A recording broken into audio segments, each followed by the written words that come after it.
கர்த்தருடைய பரிசுத்த நாமத்துக்கு மகிமையுண்டாவதாக. கர்த்தர் உங்க கூட இருக்கிறார்.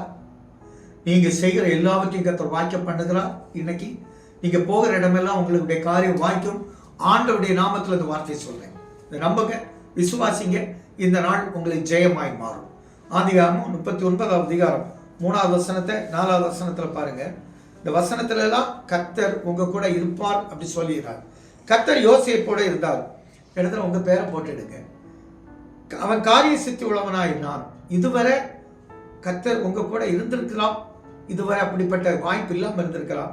இன்னைக்கு சொல்ல உன்னை காரிய சித்தி உள்ள மகனாக அவர் மாற்ற போறார். எவ்வளவு அழகா கர்த்தர் அவன் கூட இருக்கிறார்.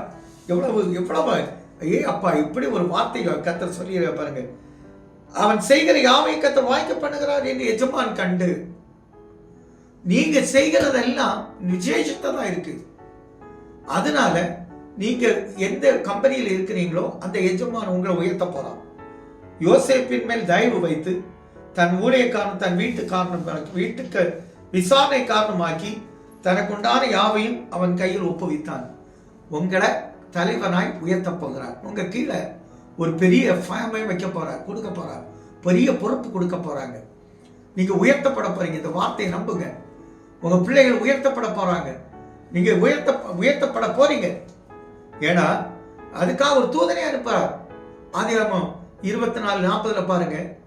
ஈசாக்கு ரெபேக்காளை தேடி போகும்போது நான் வழிபடும் தேவன் ஆபிரகாம் சொல்றார், உனக்காக தம்முடைய தூதனை அனுப்பி இந்த காரியத்தை வாய்க்க பண்ணுதார். நானும் சொல்றேன், உங்க காரியம் வாய்க்கும். கர்த்தர் அதற்காக தூதனை அனுப்புகிறார். எலியேசர் அனுப்புறது போல உங்க பிள்ளைகளுக்கு மேரேஜ் ஃபிக்ஸ் ஆகும். என் பிள்ளைகளுக்கும் ஃபிக்ஸ் ஆக போகுது. உங்க பிள்ளைகளுக்கும் ஃபிக்ஸ் ஆகும். நான் விசுவாசிக்கிறேன். யோசுவா 1:8 சொன்னது போல இந்த நியாயப்பிரமாண புஸ்தகம் மட்டும் உங்க வாயில் இருக்கு. வேதத்தை விட்டுறாதுங்க. குடும்ப ஜெபத்தை விட்டுறாதுங்க.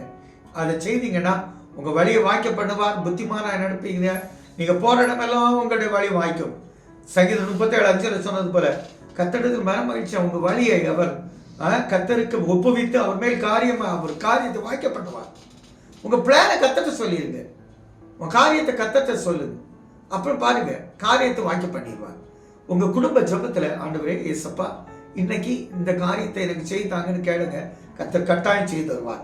ஏன்னா கர்த்தாவே சங்கீதக்காரர் 118 சொல்ல, கர்த்தாவே ரட்சியும், கர்த்தாவே காரியத்தை வாய்க்க பண்ணும்.